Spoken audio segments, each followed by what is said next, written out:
প্রধান উপদেষ্টা অধ্যাপক ডক্টর মোহাম্মদ ইউনূসের ভাবমূর্তি নষ্ট এবং তাকে জঙ্গিদের নেতা প্রমাণ করতে $1 মিলিয়ন খরচ করা হচ্ছে, এমনটাই দাবি করলেন প্রধান উপদেষ্টার প্রেস সচিব শফিকুল আলম। বলেন, এই ষড়যন্ত্রের সাথে ভারতীয় গণমাধ্যম জড়িত।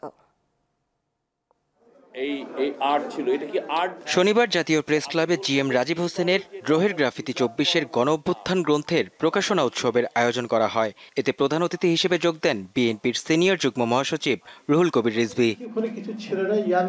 তিনি বলেন, 24-এর বিপ্লবে পরাজিতরা ষড়যন্ত্র ও ঘুরে দাঁড়ানোর চেষ্টা করছে। বিএনপি সরকারের গঠনমূলক সমালোচনা করলেও ডক্টর ইউনূসের প্রশাসনকে সহযোগিতা করে যাবে। কোনো নৈরাজ্যের কারণে কেউ যাতে কোনো সুযোগ না নিতে পারে, কারণ এটাও মনে রাখতে হবে প্রতি বিপ্লব কিন্তু উকি ঝুঁকি মারে সবসময়। এই উকি ঝুঁকি যাতে দিতে না পারে, অন্তর্বর্তীকালীন সরকারের নানা কাজ দিয়ে আমরা সমালোচনা করব, আমরা কথা বলবো, কিন্তু তারপরেও ডক্টর ইউনূসকে আমরা ব্যর্থ হতে দেব না। একই অনুষ্ঠানে বক্তব্য রাখেন প্রধান উপদেষ্টার প্রেস সচিব।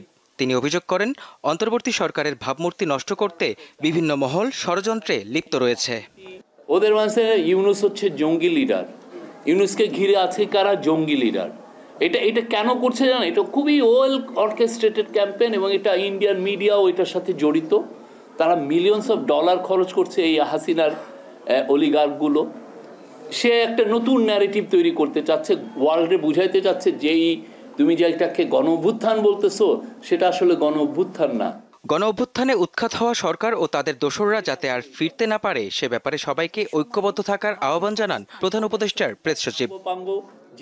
মেহেদী হাসান, দীপ্ত সংবাদ, ঢাকা।